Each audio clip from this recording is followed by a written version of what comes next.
Let's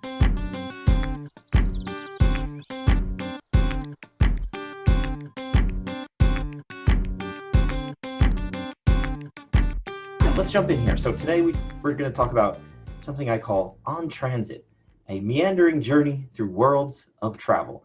And this really comes from my experiences, but also the experiences of others that I've spoken to, that I've collaborated with, that I've commiserated with, and just a few remarks about the world of transit, the world of travel, the world of getting around, right? So stick with me. I think we'll evoke some thoughts, and there are some open-ended questions at the end. Okay, part one, the agony, a girdle round about the earth. So, by the way, there's all these references in here. So if you know the references, if you know the quotation, feel free to share in the chat room and we'll give out virtual stars or something. So let's talk about this. This is a quick list of some of the commutes that I have had in my life. And I think most people, when you talk about transit, the first thing that comes to mind is your commute, right? How do you get principally from home to work? That's kind of the main reason for transit. And these are some of the journeys I've had, as well as the times associated with it. And you can see just at a glance, obviously it goes from 5 minutes down to 75 minutes. And of course, the ones on the bottom end sort of tend to explode if something goes wrong. So that 75 becomes 90, becomes 100, 120. But also there's different methodologies. So walking, scooter, bike, subway, walk, train, there's a number of different things going on here. So I've had the strange variety. I've had the privilege of experiencing multiple types of commutes. None of them for 25 years or something, as other people have done, but I've had that variety, and that sort of led me to some theses or some ideas about commuting. And the main one is that commuting is a complex mathematical function. And I think there's been a lot written about commuting time. And you'll always see studies, even in major publications like New York Times, and they'll say, oh, Los Angeles has this average commute, and New York has this average commute, and the average American spends X amount of, whatever, minutes per year getting groceries, this type of like bogus statistic. It's usually relating to time directly. And that's obviously a huge, important factor, right? Like, for example, a 40-minute commute both ways, like 40 minutes in the morning, 40 minutes in the evening, which might seem like a pretty standard commute, that actually adds up to 24 hours a month. And that's like a whole day per month. So if you're not using the time well, if you're not enjoying it, it can seem like absolutely wasted time. That one day out of the entire month is just toast. You're just sitting there. And especially if it's a subway or something like that, you're just standing, like you can't even move your arms. So time is a huge factor, but also this idea of methods, that if you're using a bike or walking and you're sort of using your body, that's a very different situation than if you're stuck in stop and go traffic where you have to constantly pay attention, but also you're not moving your body. You're just kind of crammed in. Continuity is essentially the streamlined or the straightforwardness of a commute. So in a case where it could be longer in terms of miles or longer in terms of time, but if it's a single method, if it's a single like continuous journey, right? One road, one station to station sort of thing, that can almost make it feel better. As well as the number of transfers, that's a similar one, especially in major cities. You have to transfer from a bus to a train, from subway number 1 to subway number 2. And that can be a hassle. It's sort of a variable. And of course the cost, right? That you're not only you're talking about hours, but you're talking about dollars. And depending on where you are, some transit can be really expensive, whether it's fuel or whether it's a monthly ticket on the train. You're talking about hundreds of dollars potentially. So it's all involved in, this sort of computational amalgam, which I call the agony. And so it's not necessarily the commute time, but it's the commute agony. And so let's assign these variables real quick. You can see where this is going. I'm definitely sort of stuck in the university. We give these each a variable, and the agony becomes a function of all of them put together, which is a little tricky. And when you graph it, it sort of looks like this. So, woo, a lot going on. I think what you'll notice generally is that it's up and to the right, that as it gets longer in terms of time, the agony increases massively. But hold on, what's happening at the beginning here? Sort of a negative agony, and how can that be? Well, what I have found personally, and also in discussions with compadres and peers, and there's this idea that a short commute, 15 minutes, especially if it's on your own terms, like biking or walking, is actually pleasurable and actually beneficial. That it gets you out of the office, it breaks the routine, it frames the day. And I've even heard a theory that if you work from home, you should still have a, quote, commute, where you sort of ritualize the start and the end of the workday by at least going outside or something like that. So you have this negative agony, but then the trend takes over and it becomes real agony, and it goes up and to the right. But then there's also the second, mathematical phenomena, is that there's this flattening out. So it doesn't go continuously, it doesn't go linearly. You sort of, around 30 minutes, 30 to 45 minutes, you sort of get into this groove, and you realize that your commute is a separate time of the day, right? So it's almost like how you take a nap, and after a certain while, you sink into deep sleep. Well, this is sort of like deep commuting, where if you're reading a book, you get into the book. If you're listening to a podcast, you get into the episode, or you finish an entire episode, that sort of thing. And then after it flatlines, it picks back up and it just goes off to infinity. And the trick here is at the top end, that it's almost exponential, that every additional minute you add past that 45 or 50 is just crushing. And it matters more and more and more. And it takes more and more of your energy, as probably as cost as well, that a lot of the suburban transit networks in the country are not really linear, right? That if you live farther away, it's much more expensive per mile, as it were. So keep that in mind, how much agony you're doing. And if anyone's curious, there's a formula, and there it is, and there, part 2. Railway madness. Okay, we are not amazed. Now, here's a funny thing. This is a history lesson, so it's based in fact. We're going back to the Victorian era, all right? This is Queen Victoria's funeral train, actually.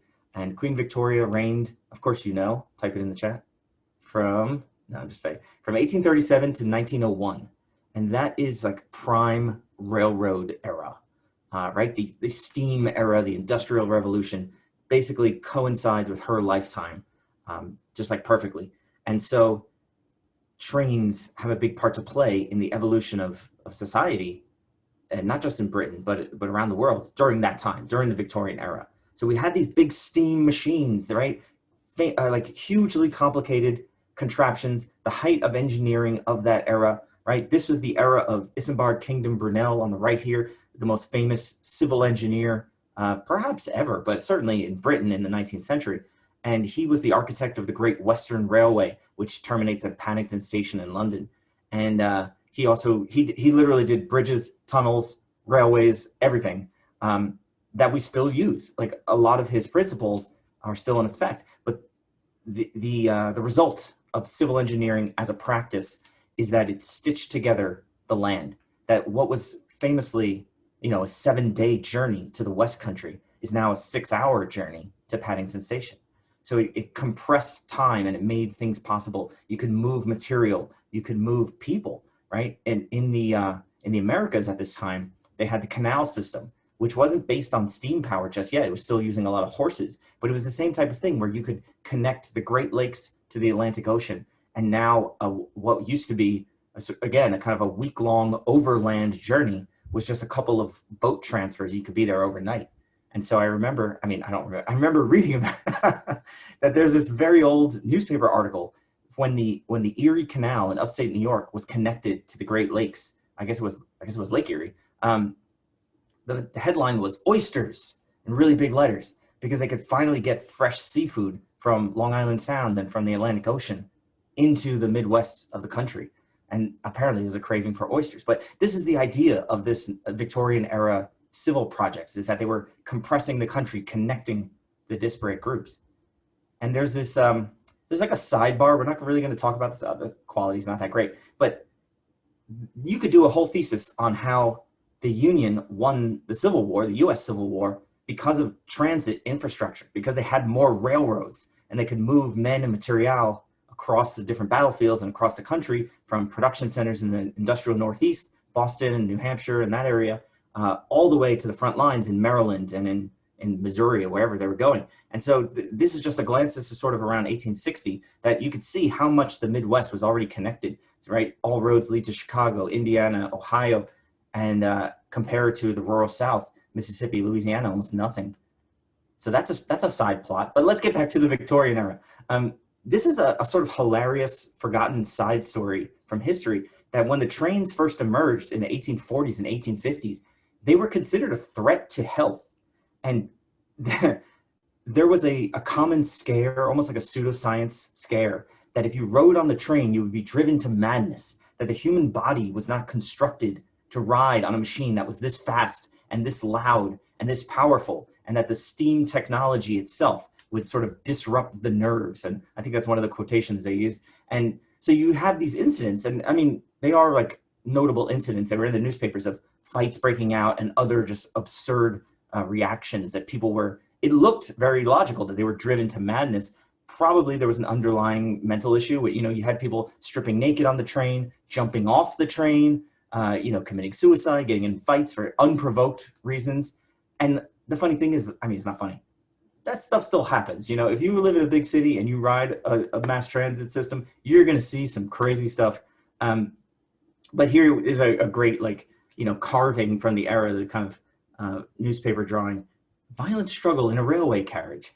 And it just got more insane from there, right? So we have ruffianism in railway carriage, right? Men fighting for no apparent reason on their way to work. And then you also had, I think this is a great headline, terrible struggle with a maniac.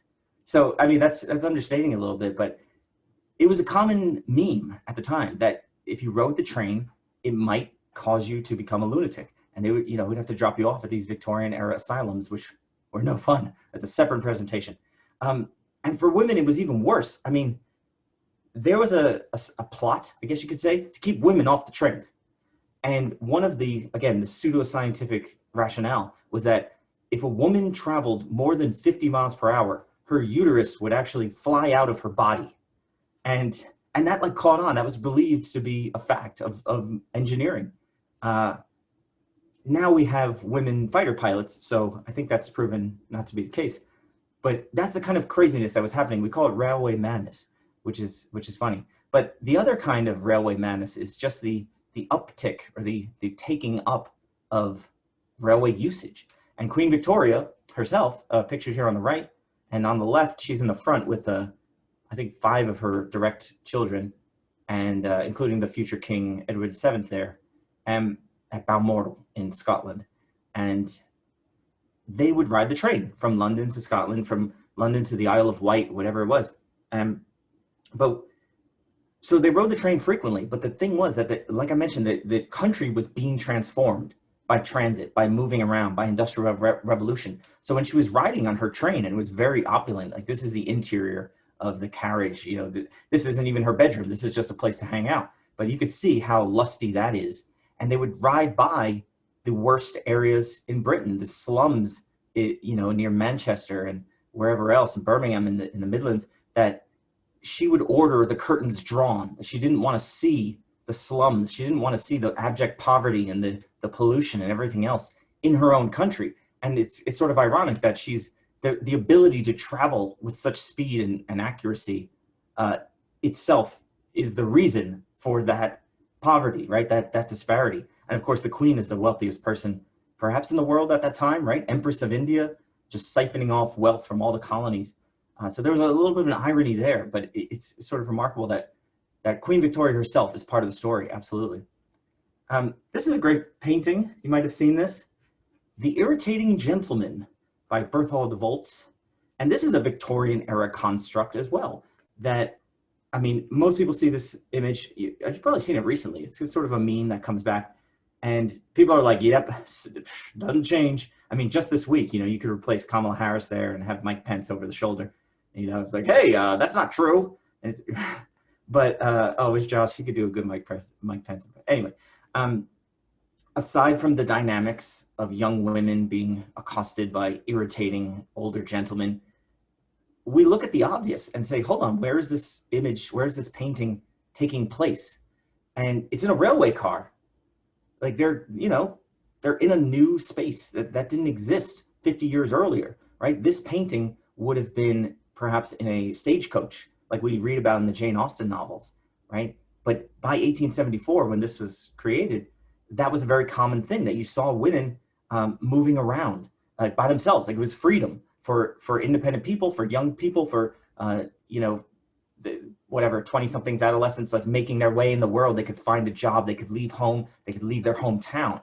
And so this idea of commuting transformed society, right? So for the first time, you had this idea of anonymity, that you could get on the train in the morning in your town or even in your neighborhood, travel somewhere else for work, even if it was a crappy job, and then nobody knew anything about your home life. And then you traveled home and nobody knew anything about your work life. And that privacy was very new. It was totally contradictory to the medieval idea of the commons, where everybody lived kind of communally, worked the same land, went to the same parish church, et cetera, et cetera. So suddenly we have the suburbs, and automatically we create this anonymity and a little bit of a separation of society. So again, like, I should say again, but one thing that's a recurring theme in technology, and you know, Marshall McLuhan says that first we create our technology and then our technology creates us. And so we invent trains to get around, but suddenly the trains start to reshape the way we live and the way we think about our spaces and our communities. Very interesting. All right, the map to nowhere. Now that's kind of a phrase. It's kind of a meditative, like Zen idea. And there's also a reference here to Grayson Perry, who was an artist in Britain who did a map of nowhere, which is kind of a riff on the Mappamundi. Does anyone know about that? Anyone take my 210 class? No. But when I think of maps, I think of The Simpsons, and two of like the funniest episodes, which are rescued in the third act by an impromptu map. In this case, a map of Krusty Burgers and a map of Africa on the side of an Animal Crackers box. And but maps are fun. That's the point. Closer to home, or you know, back to reality here, let's talk about maps for a hot second. So this is a map of London Underground system in 1912. And okay, I mean, it's a map, right? I think the first thing we notice is that it's a little tough to read. There's lots of lines going every which way. It's a bit of spaghetti in the middle, but you know, we kind of understand it with a modern eye. We say, oh yeah, that probably looks like a railway map, because you can see all the stations, all the either those are towns or just neighborhoods, and they're all connected. And some of the lines are more linear, which is proof usually that they were built earlier. Great, it's a railway map. The trick here is that it's done geographically accurate. So we see the River Thames, we see the bridges, we see where everything is relative to one another, no straight lines as there is in London. And that's just the way maps were done. But as the system became more and more complex, as they added stations, as they added transfers, as the underground trains started to intersect with each other, and they literally went one above the other. So you have these crossing lines, which don't make intuitive sense, because you're like, wait a minute, are they actually crossing? And you say, no, there's two different tunnels. It needed more logic. It needed more order.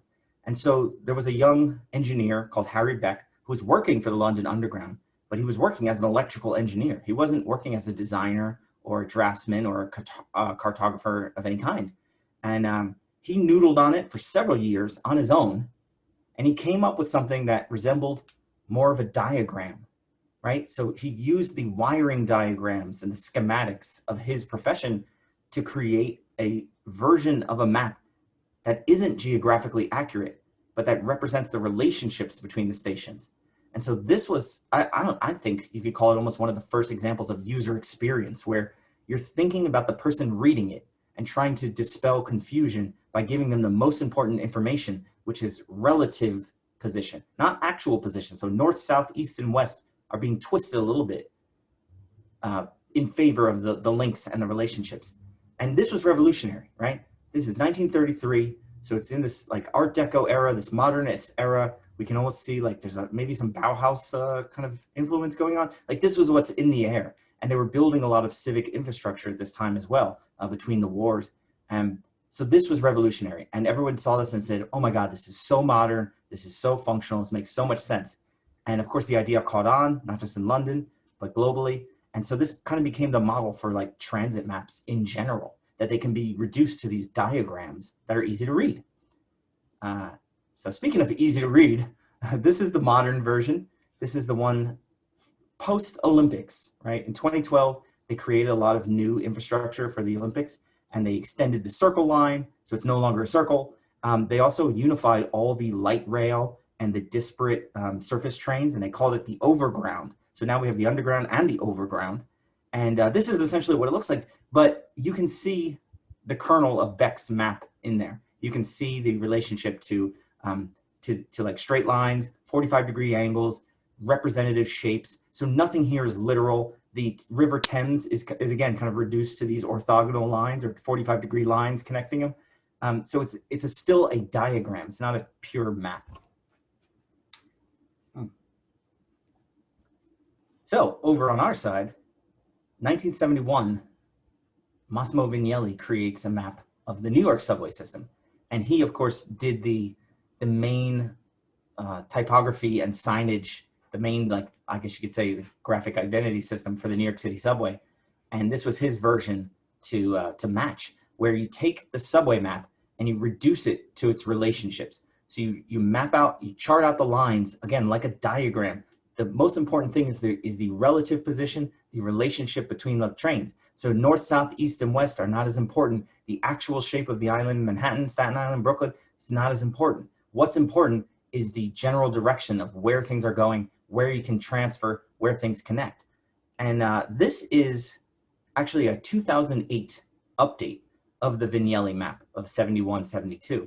And, you know, when this came out, it was so logical that, of course, no politician wants to touch it because it just made too much sense.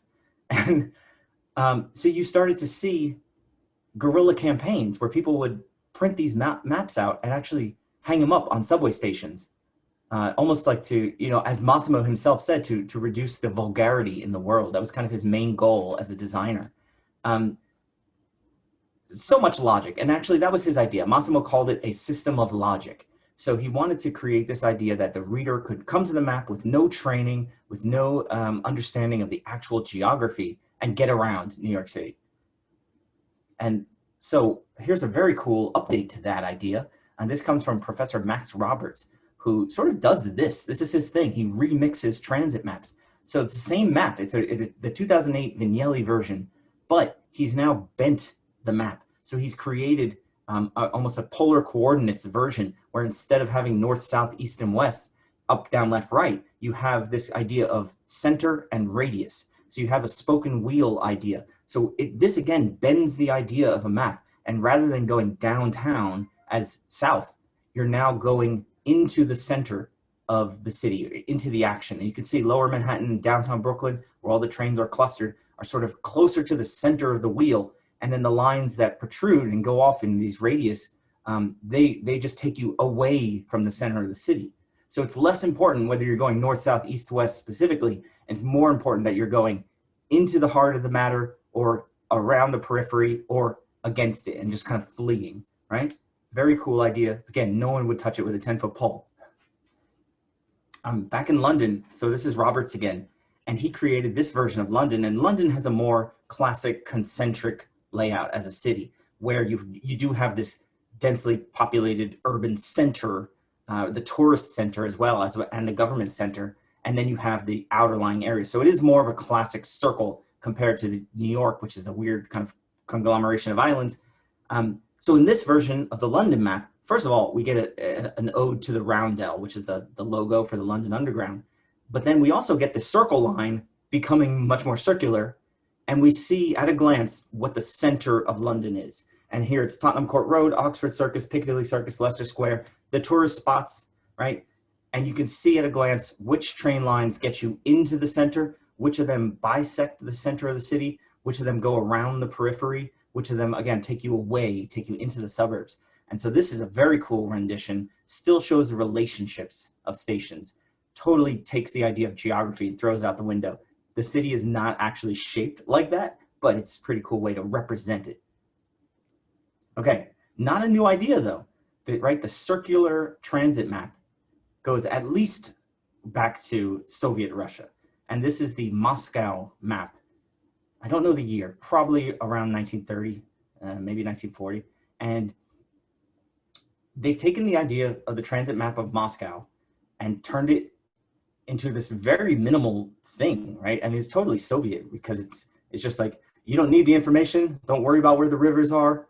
Everything is relative, But this, the novelty here is that in the suburbs, they've taken all the outlying towns or all the outlying stations and just compressed them. So you see that string of pearls design where you don't actually know how much distance is between those stations. It doesn't matter. They're only going in one direction. And so again, it's like, don't worry, we'll get there. Like one station at a time, doesn't matter how much distance is between them. Doesn't matter if the train is looping or what. But you see, again, which lines go through the center of the city and where you can transfer based on color.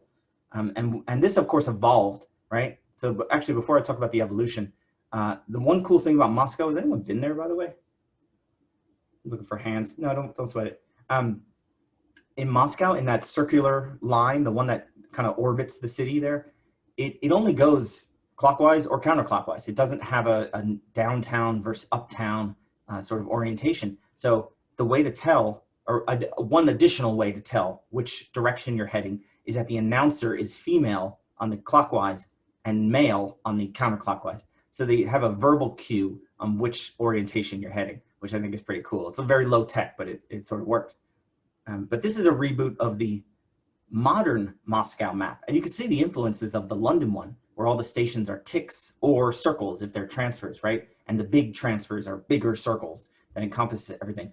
But as you can see with reading the names, we're not in Moscow anymore. We're in Westeros. So this is actually the geography of Game of Thrones overlaid onto the Moscow transit map. And somehow it all works out, which is crazy to me. And you can sort of, again, you see the relative position, you see which areas are more connected. So King's Landing is at the center there, but actually in the map, it's sort of on the East Coast. So again, we're transforming geography for the purpose of relationships and order. Very cool. Okay, last one. Ostravars. Does anyone know where this comes from? It's a bit of a deep reference. Oh, thank you, Cher. She has to leave. So this actually comes from a book called A Darker Shade of Magic by Victoria Schwab, V.E. Schwab. And in the book, not to summarize the whole thing, certain magic users can travel between worlds. So they can travel between parallel worlds. Happens to take place in London. That's not just a coincidence. But this idea of traveling between worlds is recurring in our fiction, right? It's a fantasy idea. And we see this in like Stranger Things. We have the upside down. We have this mirror world existence. It's kind of like our dimension, but different, but flipped, right? If anyone's played Zelda: A Link to the Past, it's a bit of a deep cut as well. You get that magic mirror. Do you know that point of the game? You know what I'm talking about? You essentially look through the mirror and you travel into a parallel world. And then you walk around and most things are the same, but a few things are in slightly different places, and that makes the difference. And then you look back in the mirror and you travel back to the original world. So that concept is sort of the next, I guess, dimension of travel. So we haven't quite mastered it yet, but this is where it gets interesting, right? This is where it gets fantastical. The idea of traveling between worlds. And I think scientists and engineers sort of want us to do that via virtual reality.